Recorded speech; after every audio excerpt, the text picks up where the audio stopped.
Welcome to Night Whispers for Sleep, where dark, unsettling stories help you slowly doze off. Relax and let the rain guide you into the night. They were already far from home when the story truly began. The kind of far that makes maps feel dishonest.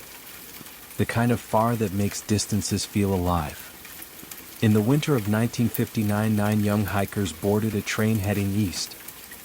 They traveled into the Soviet interior. They carried skis. They carried notebooks. They carried a confidence earned through years of cold discipline. Their leader was Igor Dyatlov.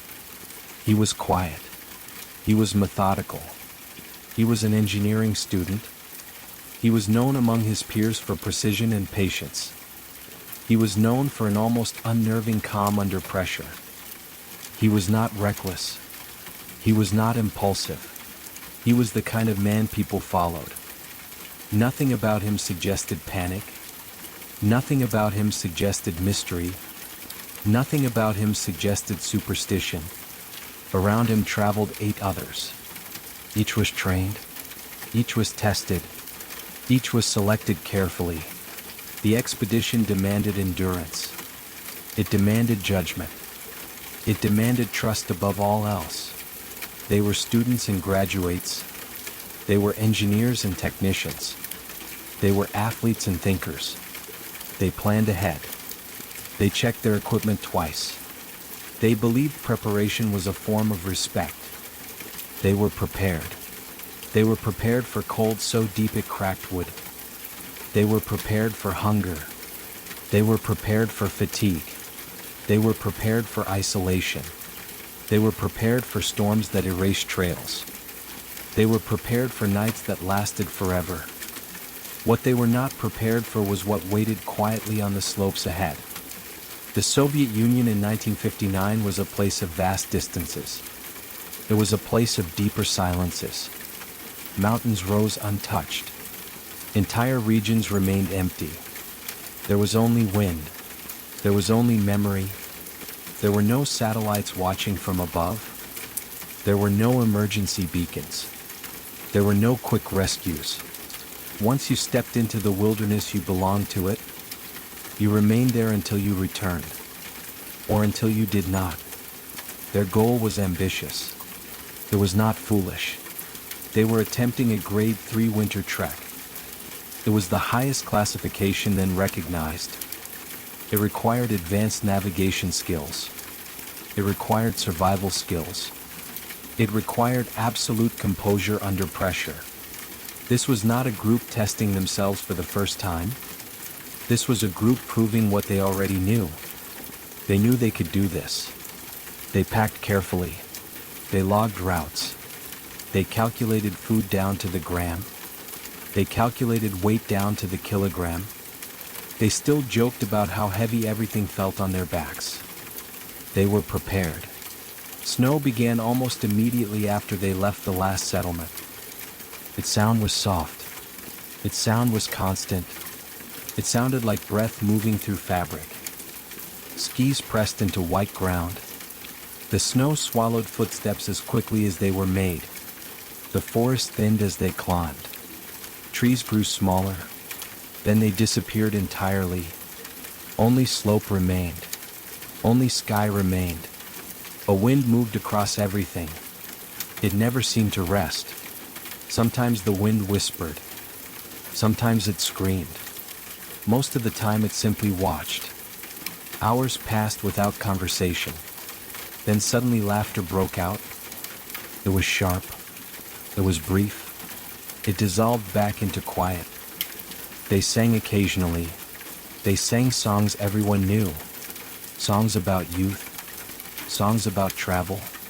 Songs about places left behind. The sound carried strangely across the snow. Then it vanished, as if swallowed. At night they wrote in diaries. They wrote by the weak yellow glow of lanterns. Their hands were stiff from cold. Their breath clouded the air inside the tent. One voice appears again and again in those pages. Zinaida Kolmogorova. She was bright. She was energetic. She was observant. Her writing was full of motion. Her writing was full of warmth. She wrote about sore legs. She wrote about frozen boots. She wrote about jokes that made no sense after a long day. She wrote about being happy. She wrote about how strong everyone was. She wrote as if the mountain were simply another challenge. A challenge to be met. A challenge to be respected. A challenge to be left behind. There is no fear in her words. There is no sense of danger. Only forward movement. They were prepared. The decision to stop was not dramatic. It was practical. Visibility had collapsed. White sheets drifted across the slope. Sky and ground blurred together. Distance lost meaning. Direction felt like memory rather than sight. Descending would have required guesswork. It would have risked losing the route entirely. Fatigue pressed into muscles and joints. Not sharply, but steadily, like weight that never lifted. So they chose the slope. A wide exposed stretch of dead mountain. The wind moved freely there. Nothing stood tall enough to block it. It was not comfortable, but it was logical. They were prepared. The tent came out of pack stiff with cold. Its fabric snapped softly. It unfolded against the wind. Hands moved slowly now. Not from panic, but from numbness. From exhaustion learned over long winter days. Poles were set. Anchors buried deep into snow. The tent rose low and long against the slope. Angled carefully. Resisting wind. Resisting gravity. Inside it stretched narrow but familiar. A shared space. Designed for bodies lined shoulder to shoulder. There was barely room to sit upright. Gear pressed into the walls. Boots lined the edges. Packs stacked carefully near the entrance. Each person knew exactly where they would sleep. There was no discussion. Routine took over. One person checked the stove. Another brushed snow from clothing. Someone laughed quietly. A private joke. Already fading with tiredness. The wind did not stop. It ran its fingers along the tent fabric, producing a low constant sound. Rising, falling, like breath. Snow struck the sides. Soft repetitive taps. Inside the light was dim and yellow. The lantern cast shadows. They swayed with every gust. They cooked slowly. Metal cups clinked softly. Steam rose, then vanished into the cold air above their heads. Food tasted dull, but comforting. Calories were measured, consumed with seriousness. The seriousness of people who understood hunger. They were prepared. Boots came off one by one. Socks were stiff with frost. Feet were red from pressure and cold. Someone rubbed their toes absent-mindedly. They listened to the wind, as if it might say something new. Zinaida wrote again. Her pencil moved carefully across the paper. The paper was brittle with cold. Her words were ordinary. She mentioned the weather. She mentioned how tired everyone was. She mentioned how well the day had gone. Despite the conditions, there was no alarm in her handwriting. No sudden change in tone. No sense that the night would be different. A camera clicked. It captured faces close together. Cheeks flushed. Eyes bright despite exhaustion. They smiled. Not wide forced smiles, but small natural ones. The kind shared by people who trust each other. This is how they are remembered. Alive. Calm. Contained within thin fabric walls. Walls separating warmth from death. Outside the wind grew louder. It did not arrive suddenly. It accumulated. Sound layered upon sound. Until it felt like a presence. Not weather. The tent flexed gently. Then harder. The fabric tightened. Relaxed. As if breathing on its own. Snow piled against the lower edges. It crept upward, inch by inch, muffling sound, sealing the space. Inside, the air felt heavier. Condensation formed. It froze along the seams. It glittered faintly in the lantern light. Someone shifted position. Another adjusted a sleeve. Small movements filled the quiet. Between gusts, time slowed. Minutes stretched. They became thicker, harder to measure. The mountain did not move. It simply waited. They talked quietly, voices low, not out of fear, but habit, conserving energy. The night pressed in. Someone commented on the wind. Someone replied half asleep. Laughter came briefly, then faded. The lantern dimmed. Darkness gathered at the edges of the tent. Soft, complete.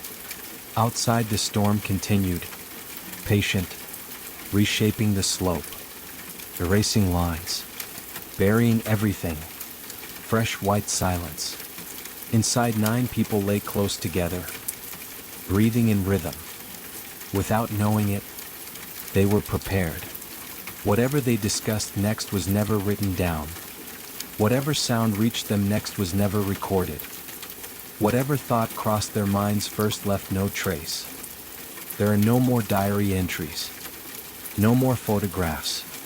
No more ordinary moments. This is the last moment anyone knows what they were doing. If these stories help you relax before something went wrong, you're welcome to tap like. Weeks passed before anyone went looking. At first, there was no urgency. Delays were common in winter mountains where time stretches strangely. Silence swallowed expectations without explanation. When the group failed to return, concern slowly hardened into action. Days became too many. A search party formed with caution rather than alarm. It gathered slowly. Students, volunteers, instructors, soldiers accustomed to cold and loss departed together. They followed familiar routes. Tracks were followed until they vanished beneath new snow. Instinct replaced maps. The mountain looked unchanged beneath drifting white layers. As if nothing happened. The tent was found first on the slope. Still standing. It was partially buried but upright and unmistakable against the snow. That alone was strange. There were no signs of collapse or avalanche damage. Just a tent. Rescuers approached expecting ordinary failure and fatal miscalculation. They stopped. The fabric had been cut with deliberate force. Long slashes gaped open. The cuts ran outward, exposing the interior to frozen air. Cut from inside. Not torn by wind or weight of snow. Not accidental. The opening suggested urgency greater than preservation of shelter. Escape mattered more. Inside, everything remained exactly where it belonged.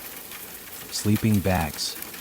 Packs and personal items lay untouched near their places. Food remained. Boots lined the interior wall in orderly rows. They didn't take their boots. Heavy winter boots meant for this terrain stayed behind together. They didn't take their boots. Coats remained folded or hung within easy reach. They didn't take their boots. Gloves, hats, and extra layers were all left behind. They didn't take their boots. The stove was present and unused at departure. The food was there. Nothing showed preparation for leaving the tent. Only abandonment. Outside, faint impressions marked the snow surface. Footprints. They were not scattered or frantic in pattern. They formed a line. The trail led downhill away from the camp toward trees. Some barefoot. Some wearing only socks against the snow. They didn't take their boots. The spacing was even and measured between steps. Calm. These were not marks of people fleeing blindly. Not panic. Searchers followed, disturbed by the ordinary nature of movement. People do not walk calmly into blizzards barefoot. Unless staying feels worse. The first bodies were found near a tree line below. 2 of them. They wore only underwear against the cold. Skin darkened. Hands bore marks of broken branches and climbing attempts. No shoes, no coats were found near them. They didn't take their boots. A small fire lay between them, frozen into the snow. It was weak, a temporary attempt at warmth where warmth could not last. Embers long dead. Further upslope, more bodies appeared in staggered positions. One by one, they lay as if frozen mid-decision while moving upward, toward the tent, toward safety that no longer existed for them. They were dressed slightly better than the first two. Still not enough. Boots were missing from every body found. They didn't take their boots. Their positions told a quiet story of effort and failure. Turning back, of realizing something had changed behind them. Too late. Officials wrote hypothermia as the cause of death. Exposure. They said cold confuses judgment and causes strange behavior. They said it explains everything. But questions remained beneath those explanations. Why leave the tent? Why slash fabric instead of using the entrance? Why walk calmly instead of run? Why in socks? They didn't take their boots. Searchers stood in silence between bodies and empty slope. Wind moved through trees. It sounded like breath passing through ribs. Low and hollow. Snow fell lightly, erasing edges and softening outlines. As if forgetting. Days passed before remaining bodies were discovered deeper below. Buried further. Hidden by snow and time and something unnamed. Something heavier. Before they were found, the shape of the event was clear.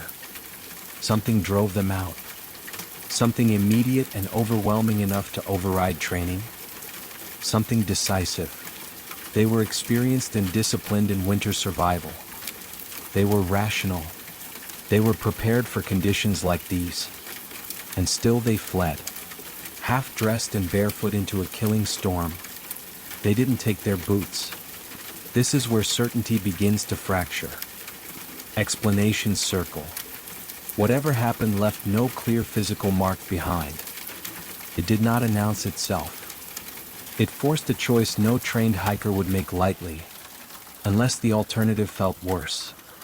The tent remained silent, holding warmth they never reclaimed. Empty. The mountain returned to stillness as snowfall continued. Tracks vanished. Time moved forward without answers or witnesses. The question settled into the cold. What frightened 9 prepared people more than exposure itself. They didn't take their boots. Winter loosened its hold with reluctance rather than mercy. The snow did not vanish so much as withdraw. Weeks passed, then months. Only then did the mountain begin returning what it had taken. Small pieces, reluctantly.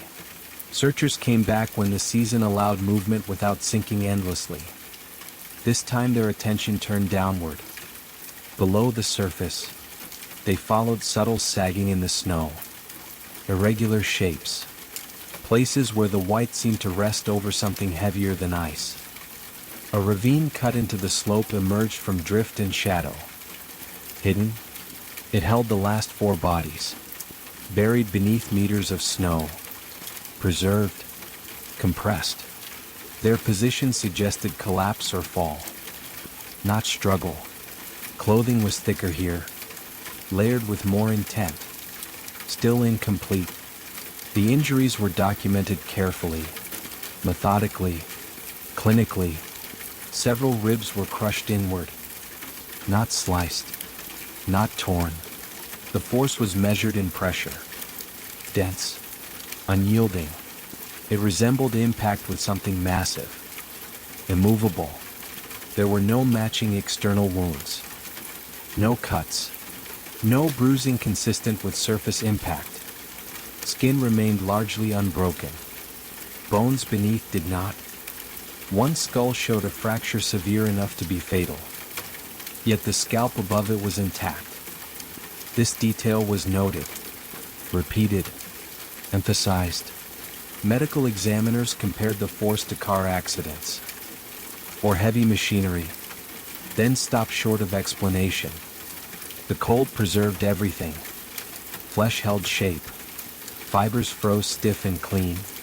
There were no signs of defensive injury. No evidence of fighting. No indication of weapons. One body drew particular attention. Ludmila Dubinina. Her injuries were recorded separately, with language that grew more cautious as it continued. Her tongue was missing. Her eyes were gone. So were portions of soft tissue around the mouth and face. The edges were irregular, not described as cut. There was no blood in the surrounding snow. Her jaw remained intact. Her teeth were still there. The rest of her body showed massive internal trauma. Multiple fractured ribs. Again without external wounds. The absence was recorded without interpretation. Soft tissue can degrade over time, the report stated. Water movement can affect exposed areas, the report stated. The tone remained neutral, detached, objective. Radiation tests were conducted on several clothing items. Levels above background were detected. Not everywhere. Not consistently. Enough to be written down. Enough to raise quiet questions. The report noted prior occupational exposure as possible. The explanation remained brief, unexpanded. Skin discoloration was observed. Orange or brown hues on faces and hands. Hair appeared lighter. Some described it as gray. Photographs captured these changes without explanation. Autopsy language avoided speculation entirely. Cause of death listed trauma with hypothermia. In some cases exposure alone. In others unspecified force. Contradictions rested side by side on the page. Unresolved. Severe internal injuries inconsistent with a simple fall. No damage to the skin. No signs of prolonged struggle. No evidence of another party. No avalanche debris nearby. Each fact was recorded, then left untouched. Investigators assembled notes, measurements, photographs, and statements. The volume grew heavy, but clarity did not. Questions surfaced briefly, then were redirected. Some files were classified, others summarized. The case closed using language that discouraged detail and curiosity. Families received explanations that explained nothing. The bodies were released, buried. The mountain kept the rest. Medical reports remained cold documents. Damage without story. Bones failed. Organs collapsed. Cold stopped the heart.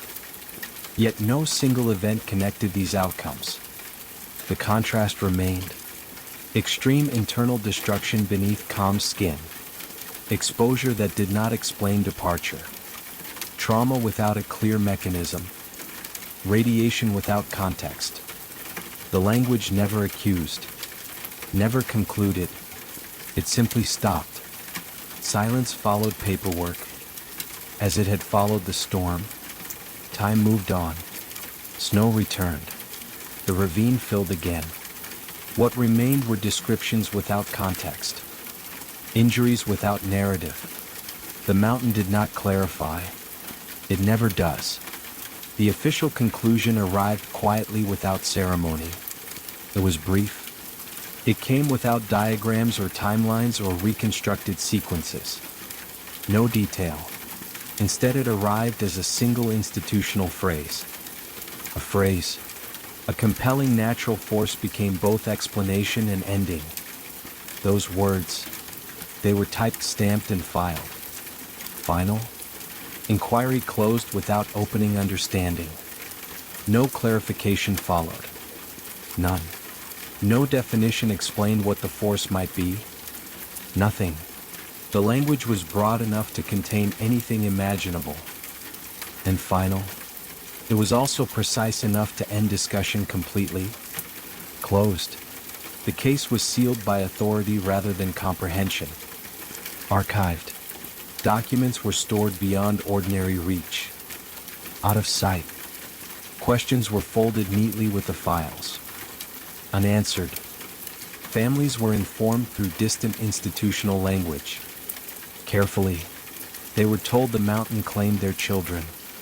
They were told the cold was responsible. Nothing more.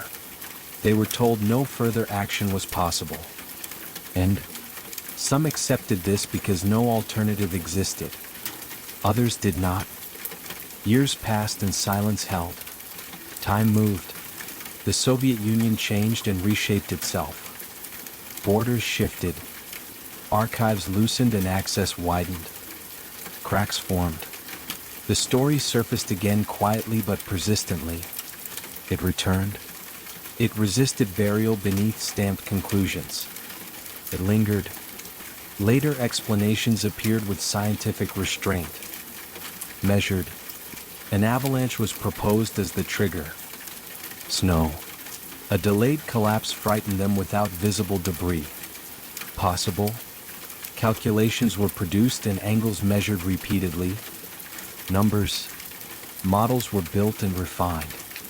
Still, questions remained beneath the data. Why? Why cut the tent instead of exiting normally? Why?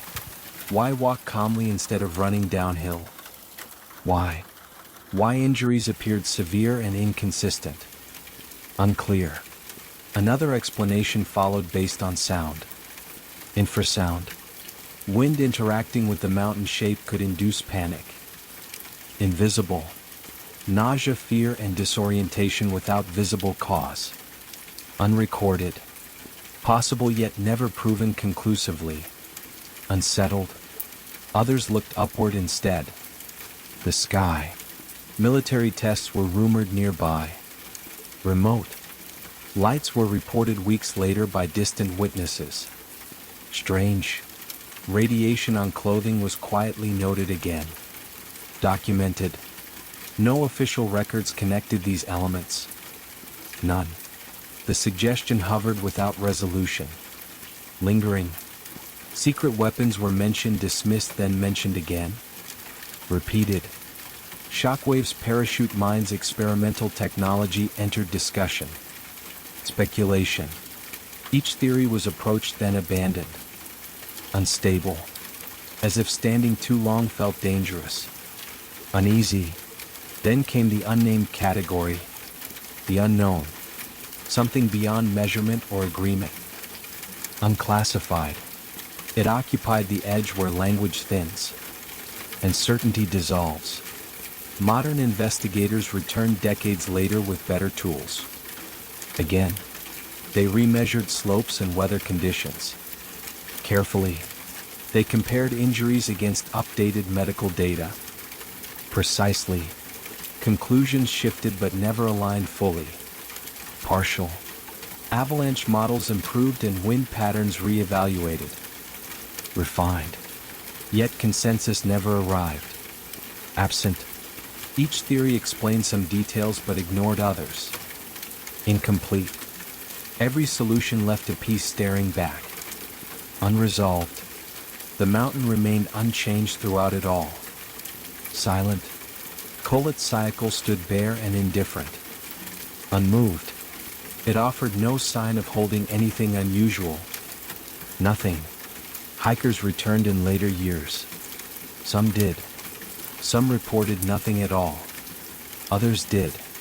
Others felt unease without explanation. Subtle. The wind crossed the slope the same way. Endlessly. It produced the same low persistent sound. Breathing. Snow erased tracks without effort. Always. Silence pressed inward as it always had. Patient.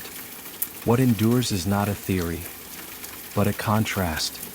These were not foolish people. They were not. They did not act carelessly or impulsively. At all. They were trained, disciplined, and methodical. Experienced. They were accustomed to cold and hardship.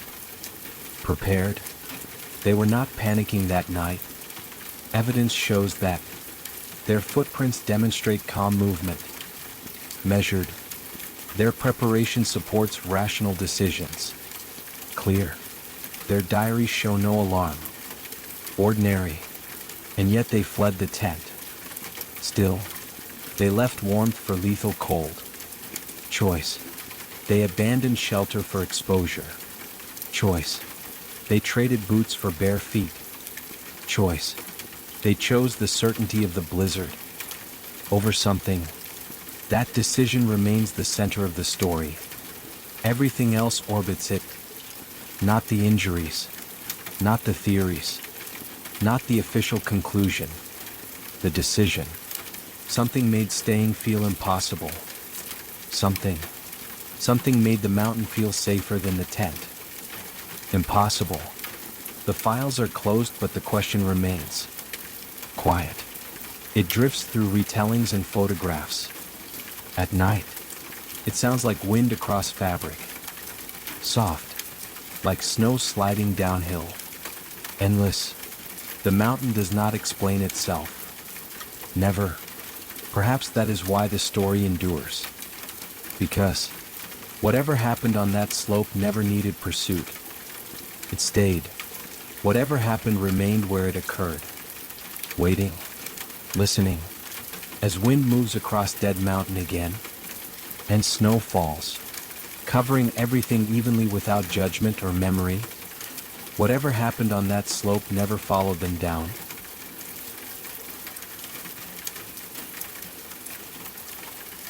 The road west of Albuquerque feels endless at night. It stretches forward without promise. Darkness pulls the distance flat until motion feels uncertain. Stillness creeps in. You wonder if you are moving at all, or if the night has decided to hold you. The city fades behind you. Lights thin. Albuquerque becomes a suggestion rather than a place. A memory. Headlights carve a narrow tunnel through the dark. Fragile. Everything beyond that beam feels erased. Gone. The world exists only where light touches it. Observed. Wind follows the road quietly. Persistent. It slides across pavement and bends low shrubs downward. Whispering. It moves through cracks in the land without forming words. Unanswered. Nothing replies to it. Ever. The glow behind you weakens with each mile. Dimming. It pulses once more, then disappears. The West Mesa opens beside the road. Wide. Flat and pale beneath moonlight. Still. It looks empty only because it hides well. Patient. In daylight it appears dull and ordinary. Unremarkable.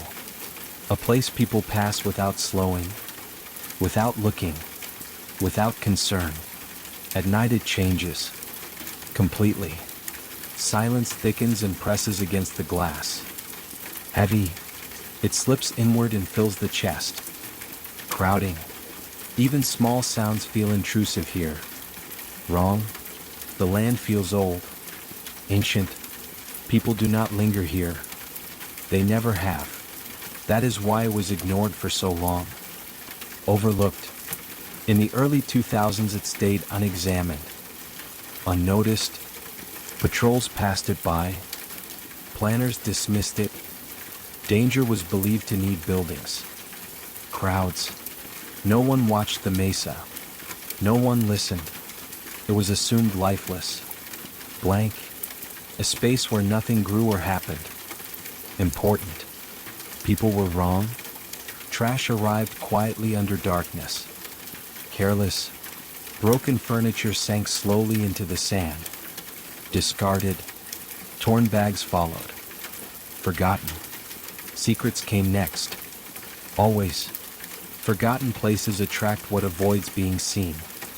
Naturally, the West Mesa offered privacy in its purest form.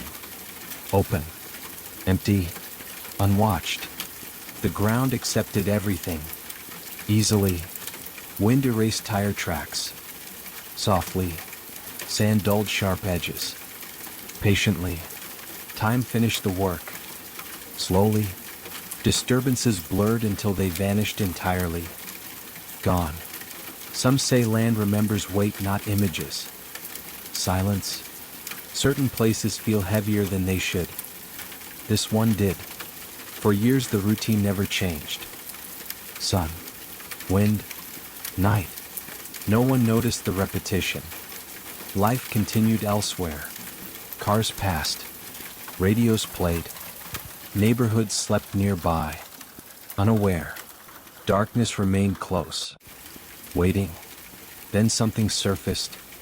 In 2009, on an ordinary day, a woman walked her dog along the scrub. Familiar. The path never frightened her. Until it did. The dog stopped suddenly. Alert. It pulled toward a patch of sand. Focused. Different. She followed. At first she expected trash. Reasonable. Trash belongs in places like this. Discarded. Forgotten. She stepped closer. Carefully. A pale curve broke the surface. Bleached. Caught the light incorrectly. Wrong. It was bone. Exposed. The desert had lifted its covering slightly. Deliberate. As if waiting had ended. Police arrived calmly. Routine. They believed it was a single grave. Contained.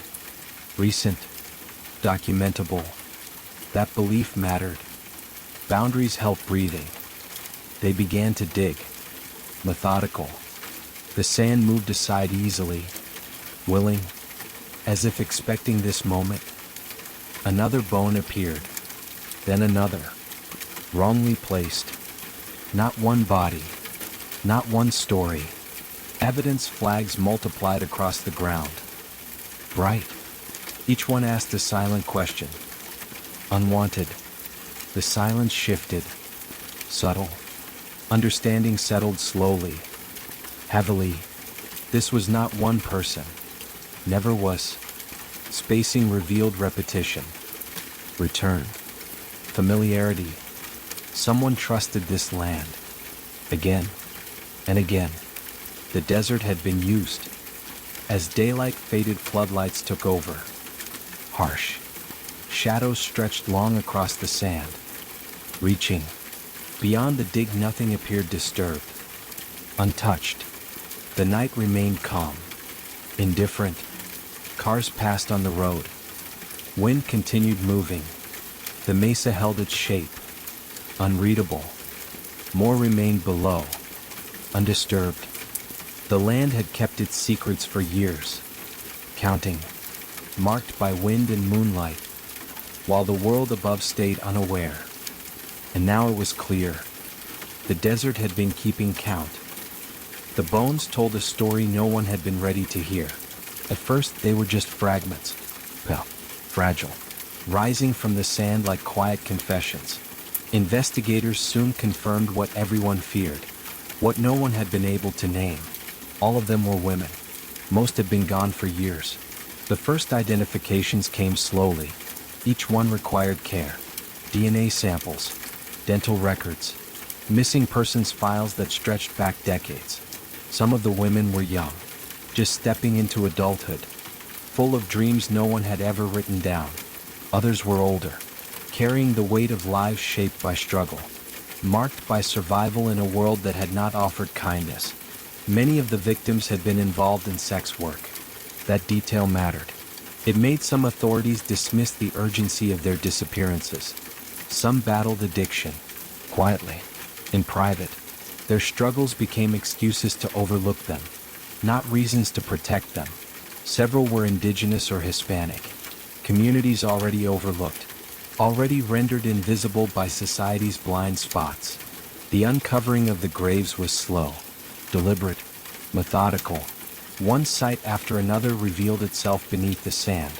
As if the desert had been keeping a collection in secret. Each body raised more questions than answers. How many more were there? How long had they been waiting here? Unseen. Families began to recognize the signs. Reports dismissed years earlier were suddenly connected. Pieces of a puzzle no one had realized existed. Some parents had been told their daughters were runaways. Some siblings had waited for phone calls that never came. Police files gathered dust. stacked in cabinets that smelled of mildew and indifference. Letters to detectives went unanswered. Phone calls were returned with excuses. The system treated disappearance as a temporary inconvenience, not as a tragedy. Families never stopped searching. They walked the same neighborhoods, retraced the same paths, called hospitals, checked shelters, waited outside jails, followed rumors, clung to hope. Some held vigils, candles flickering in front yards, in apartments, in rooms that had not yet learned to forget. Their grief was patient. It was a quiet persistence, one that refused to fade as the world moved on. The realization came slowly, that their loved ones had been buried beneath the West Mesa for years. It was not sudden. It crept in, like wind across sand, eroding certainty day by day. Invisible lives had been erased quietly. The killer had relied on that. Invisibility was his weapon. No one had watched. No one had noticed. No one had cared enough to ask the questions that might have stopped him. Each missing person became easier to forget. Each assumption about runaways or troubled youth became a shield, one the killer hid behind. The desert had hidden them, yes, but so had society. And yet, families remembered. They remembered birthdays, small quirks, laughter, songs, shared secrets no one could take away. Every bone found was a reminder. Memory is stronger than neglect. It persists. Investigators documented the known victims carefully, each one given a name, a date, a life, a story. But quietly they admitted something else. They did not know the full count. They could not. There were likely more graves waiting. More women whose absence had been normalized, whose names never made it into files, whose lives had been considered expendable. The thought weighed heavily, settling like dust on shoulders already worn down by sorrow. Each excavation revealed more than a body. It revealed a catalog of failure, a ledger of neglect, an echo of voices lost. Families continued to wait, continued to hope, continued to remember.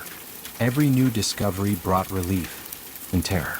Relief that someone was finally listening. Terror that unknowns remained, that the desert still held secrets no one would ever uncover. The killer chose invisible targets. That invisibility worked. For years, now the sand was disturbed. The desert was no longer silent. The truth emerged slowly, painfully, in pieces. Names were confirmed, but the list stayed incomplete. Investigators shook their heads in quiet frustration. The true scale would never be known. Each woman was a story interrupted, a life stolen, a name that deserved to be spoken aloud. Some were not. Some remained buried. The wind across the West Mesa carried the echo of absence. The desert kept counting. Even as people tried to remember, the missing were many, too many. The knowledge settled like a shadow over the city, invisible to most, unavoidable to those who had seen the bones. No one would ever know the exact number. No one could. The desert had been keeping secrets long before anyone noticed, and it would continue, quietly, patiently, methodically. The victims were not forgotten by those who loved them, but the truth of their disappearances stretched beyond memory, beyond justice, into endless, silent sand. The list of missing women remained unfinished. The desert had been keeping count. The excavation began quietly, almost ceremoniously, as if the desert itself demanded respect. Surveyors laid out grid lines across the sand. Invisible threads pulled order from chaos. Every square was measured, every corner noted, each one a small attempt to impose logic. Shovels moved slowly at first, just scraping the surface, lifting layers of sand carefully. The work was deliberate. Brushes replaced shovels immediately. Soft bristles swept dirt from pale shapes, shapes that had waited silently for years. Each stroke revealed more than bone. It revealed intent. Numbered evidence flags multiplied across the ground. Small markers stood like sentinels in sand, each one pointing to secrets held too long. They were bright against the dull desert, impossible to ignore, impossible to miscount, and yet the sand felt endless. Bodies were arranged with careful precision, as if each one followed a plan, not hastily, not randomly, but deliberately, with consideration that unnerved investigators. Depths were consistent, too consistent. Each grave sank the same distance, as if measured to hide secrets perfectly. Patterns emerged. The same access paths were used repeatedly, rarely traveled routes. Faint tire tracks and footprints remained detectable. It was a ritual of repetition. Each act performed with quiet confidence. Confidence of someone intimately familiar with land. The murders likely occurred over years. Not months, not weeks, years. As if the killer had his own hidden schedule. He returned repeatedly, trusted silence, expected no interruption. Forensic teams noted what was missing. No jewelry, no clothing remnants, no personal items, no notes, nothing traceable. Strangulation was suspected in several cases, based on subtle marks and body positions. A method suggesting control, not chaos. It was intimate. It was quiet. Each discovery spoke of familiarity with the land, with the act itself.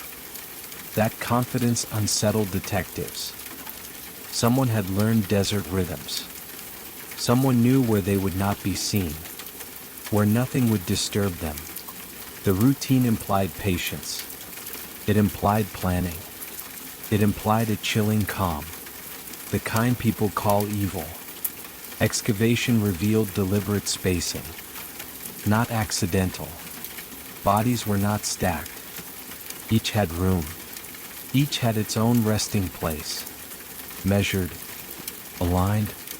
Investigators marveled at control, at obsession required beforehand.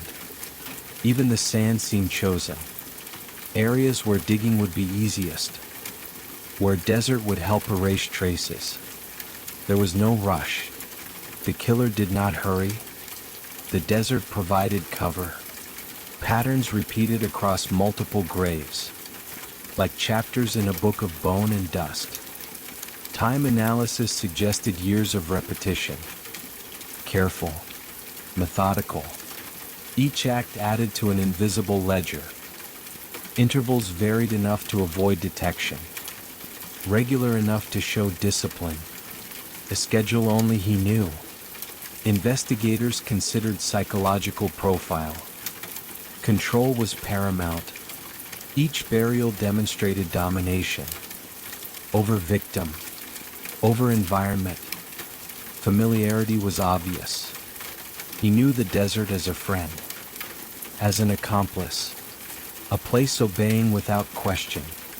Confidence radiated from every detail, every repetition, every hidden grave. This was not impulsive, not rage, not passion.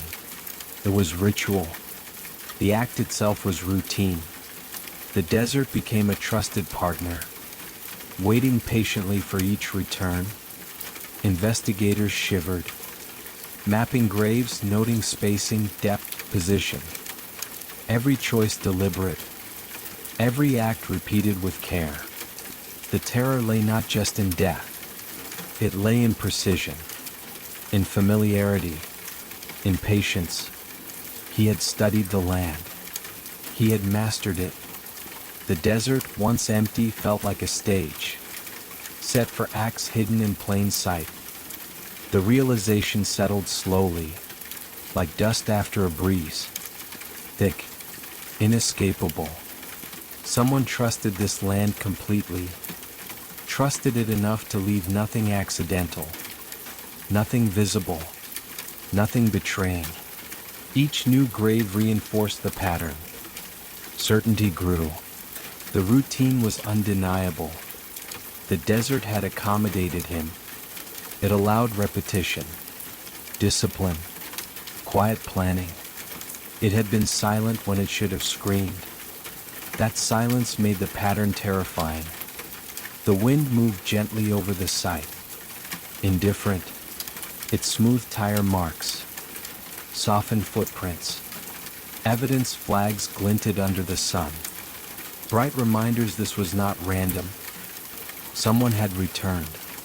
Again and again. Confident, methodical, precise. The graves testified to more than death. They spoke of calculation, knowledge, control. The desert became a collaborator. Without ever speaking, it hid, it protected, it preserved.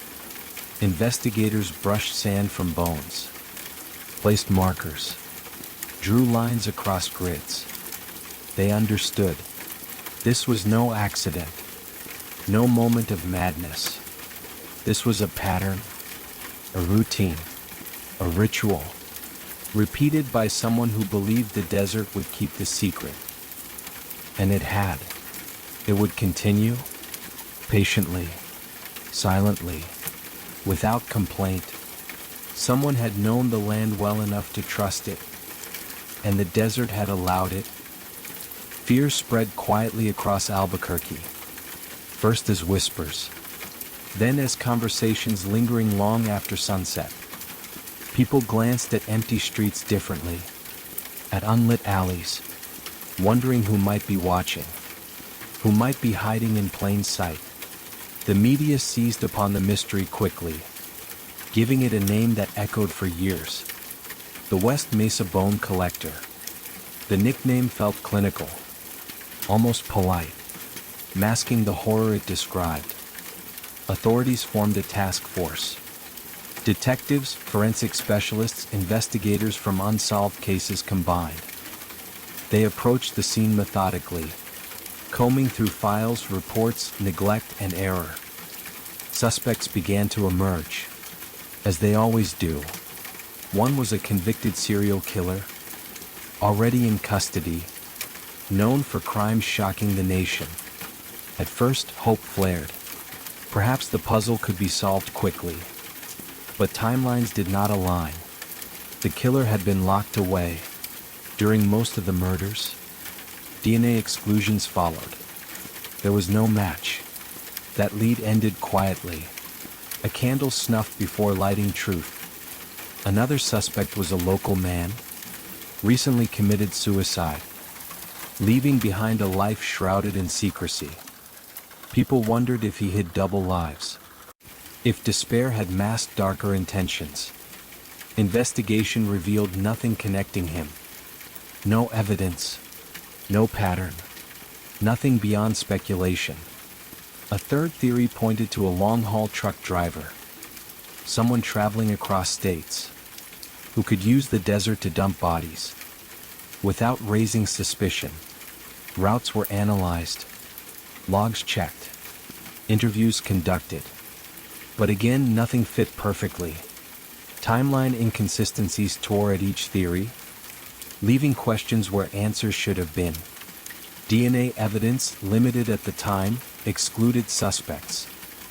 One by one, frustration grew with each failed lead. Detectives stared at maps, charts, evidence boards, noting connections existing only in theory, never in proof. Forensic tools were not advanced. Databases were small, incomplete, slow. Sharing data across agencies failed repeatedly. Crimes that might have been linked remained isolated. Investigators faced walls of sand and missing information. Broken procedures, outdated technology. No witnesses came forward. No vehicles seen leaving or approaching the sites. No one remembered anything unusual. Nothing traceable to the killer. Even small details vanished. Footprints, tire marks, discarded items, all erased by wind, dust, and time. Frustration grew with every empty lead, settled in offices like smoke, curling through conversations. lingering in reports, impossible to ignore. Detectives described helplessness, as if the killer existed on another plane, untouchable, unseen. Every theory collapsed under scrutiny. Every suspect had flaws. Every lead faded. The idea took root. The killer blended into ordinary life. No one saw him. No one noticed him. He left nothing to notice. He could be a neighbor, a coworker, someone familiar, unremarkable.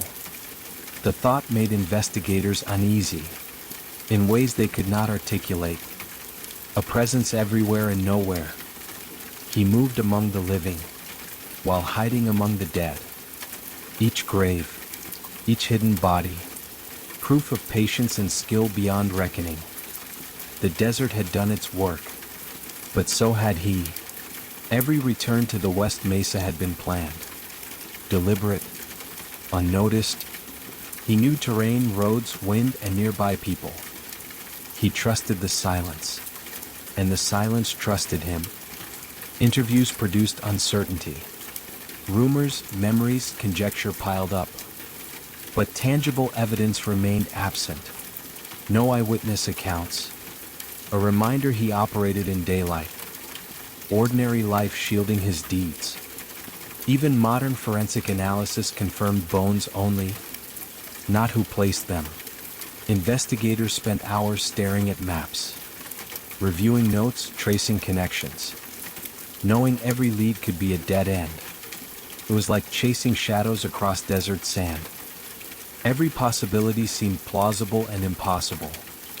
Even with the best tools, the killer remained beyond reach. Walls of the office echoed with questions. Every forensic theory led to frustration. Every suspect vanished under scrutiny. Every hope faltered. Yet the pattern remained clear. He had done this with intention, repeatedly, methodically, perfectly. He had trusted the West Mesa, and it had never failed him. The thought settled quietly, unsettlingly. He was a phantom in plain sight, a presence no one could define, no one could trace, no one could stop. It was not luck. It was precision, patience, planning. People nearby never suspected. They never looked closely enough. And he left nothing to look for. No fingerprints, no footprints, no trace of movement, no discarded items, no hint of remorse. He existed in a space between presence and absence, leaving only what he intended. And what he left was not a clue, not a confession, not a mistake. He left only the evidence of lives stolen. Quietly, methodically, he left only the dead. By the time investigators finished, 11 women had been identified. Each one carried a story, a life quietly erased over many years. The number felt final, and yet incomplete. Investigators admitted to themselves quietly the total was likely higher. Graves still waited undiscovered in untouched areas of the West Mesa, preserved by wind and distance, hidden beneath sand. The desert had swallowed them patiently, as if waiting for the world to forget. Construction crept closer. Developments expanding, roads widening, buildings claiming land once endless. Some feared evidence would be destroyed forever. Buried beneath foundations, crushed under asphalt, erased before discovery. Families of the missing continued to hope. Some believed their loved ones remained under sand, waiting to be returned or at least remembered. They searched quietly, holding on to hope, unwilling to accept the void, unwilling to accept that no one cared enough. The killer's fate haunted every thought. Did he die? Did he move away, desert behind, knowledge carried with him? Or is he still alive, blending into life so completely no one notices? The thought chilled deeper than desert wind. He operated for years undetected, for decades perhaps, confident in methods, confident in silence. Each returned to the West Mesa unobserved. Every act repeated with patience. Precision, leaving the world ignorant of darkness below. The scale of his crimes remains impossible to fully know. Each grave hints at more. Each bone pulled whispers untold numbers. And yet the desert offers no answers. Secrets kept too well. Even modern forensics cannot uncover all. Satellite mapping, decades of investigation. Some sites remain untouched, hidden behind scrub, gullies, ridges. Wind, rain, sun have erased other signs, smoothing ground until recent disturbances feel like memory. Some graves may never be found. Families struggle with uncertainty, hope mingling with grief, knowing what is lost may never return. Each discovery renews sorrow. Every confirmed victim reminds of those still unknown. The desert stretches on, indifferent to timelines, indifferent to grief, indifferent to human understanding.